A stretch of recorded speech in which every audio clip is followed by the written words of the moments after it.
Ok,ជំរាបសួរពុកម៉ែបងប្អូនកូនក្មួយតោះយើងរៀនទាំងអស់គ្នាទៀតមេរៀនរបស់យើង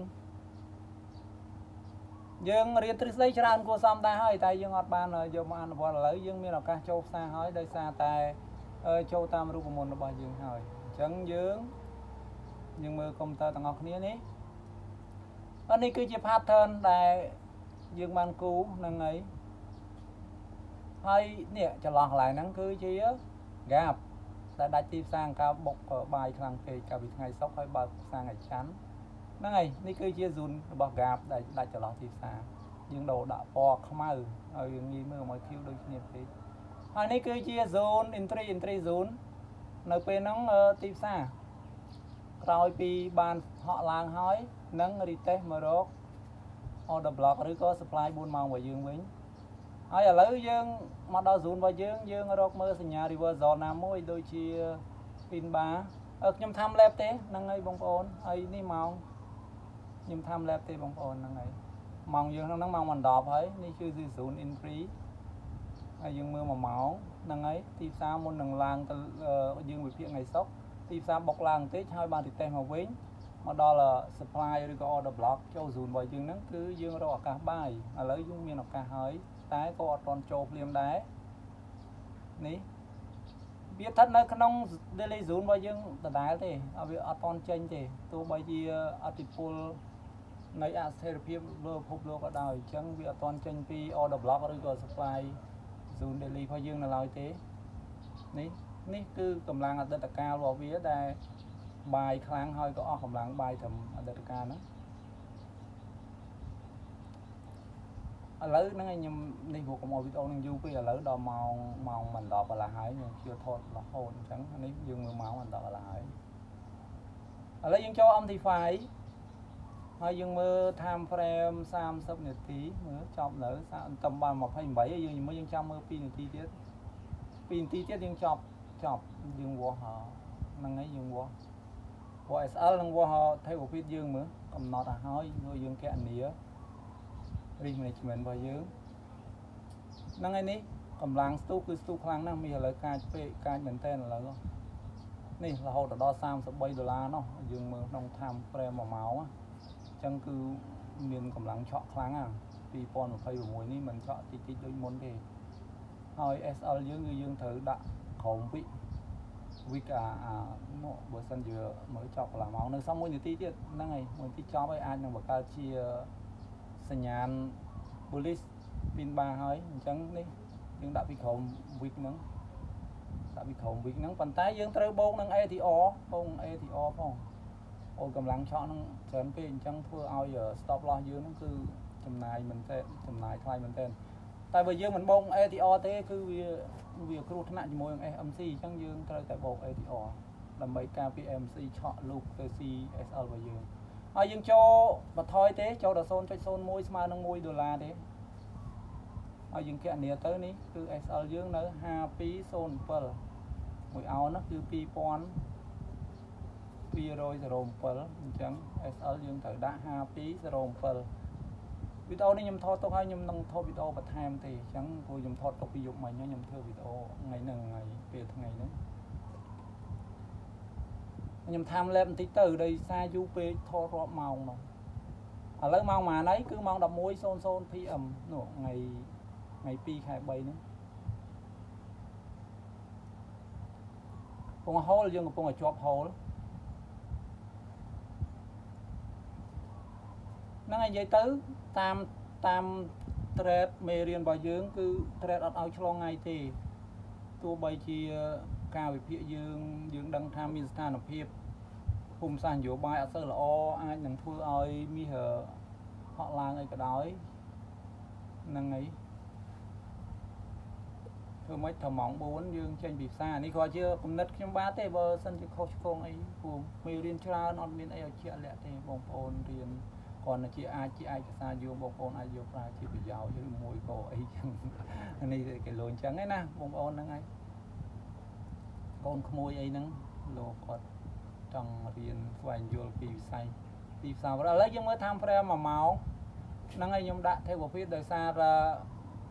risk to reward ratio គឺខ្ញុំអានេះខ្ញុំយកចំណេញ130ព្រោះខ្ញុំខាត100អញ្ចឹងខ្ញុំចូល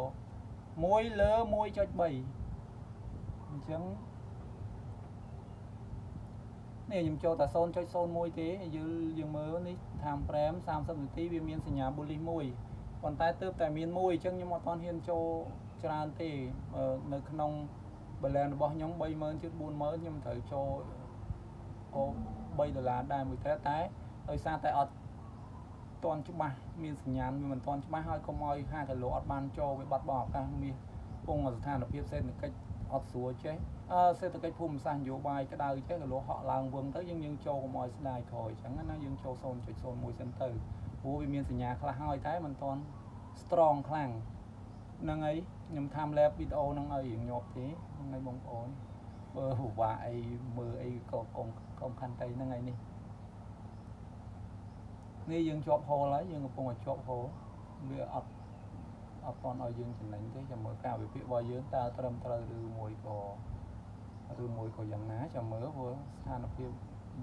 នៅលើវិស័យនេះអត់ដឹងថាយ៉ាងម៉េចដែរយើងមិនច្បាស់ 100% ទេទោះបីជាអ្នកជោគជ័យក៏ដោយឥ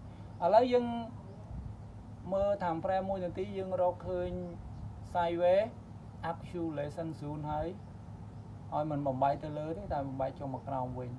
ហ្នឹងហើយយើងចាំតាមដានទីផ្សារមើលទាំងអស់គ្នាទៀតខ្ញុំដាក់ time lapse ទេហ្នឹងហើយនេះឥឡូវនេះទីផ្សារវាដើរទម្រង់លក្ខណៈ sideways ញញៃតែគ្រាន់ time frame តូចទេតែ time frame ធំយើងបានវិភាគរួចហើយនេះ time frame ធំ daily ហ្នឹងហើយមាសបានហក់ឡើងតិចឲ្យយើងចំណេញនេះយើងចូល$1អាចចំណេញបាន$8 $9 $10 អីដែរហ្នឹងហើយតែគ្រាន់តែ risk to reward ratio របស់យើងគឺយើងខាតមួយយើងយកចំណេញ1 លើ 1.3 ដូច្នេះយើងអត់ទាន់បិទទេហើយម៉ោងទើបតែ 12:35 នាទី AM នៅថ្ងៃទី3 ខែ 3 2026ហ្នឹងទេហ្នឹងហើយបងប្អូនយើងតាមដានទីផ្សារទាំងអស់គ្នាទៀតមើលវាថ្មីទៀតហ្នឹងហើយយើងចេញសញ្ញាណមួយទៀតហើយគឺ sideways ឥឡូវនេះយើងមាន15មួយទៀតបាន break out របស់យើងខ្ញុំរកឱកាសបាយមួយទៀតតែខ្ញុំបាយតែ 0.01 ទេស្មើនឹង$1ទេតែអត់ទាន់មានសញ្ញាណ candlestick ថា reverse បែបលក្ខណៈ bullish នៅទេខ្ញុំអត់ទាន់ចូលផ្សារនៅឡើយទេខ្ញុំនៅចាំមើលទៀតសិនហ្នឹងហើយឥឡូវម៉ោង 12:41 AM ហើយព្រឹកចូលថ្ងៃទី3ហើយហ្នឹងហើយមាសអត់ទាន់ឡើងទៅទេនៅតែចុះមកក្រោមដដែលហ្នឹងហើយនេះហ្នឹងហើយមានសញ្ញាមួយហើយ bullish engulfing ខ្ញុំបានចូលមួយទៀតចូលមួយ trade ទៀតហើយតែ 0.01 តាហើយ SL ខ្ញុំដាក់នៅតម្លៃដូចមួយ trade មុនអញ្ចឹងហ្នឹងហើយយើងនៅជាប់ hold ដដែលទេ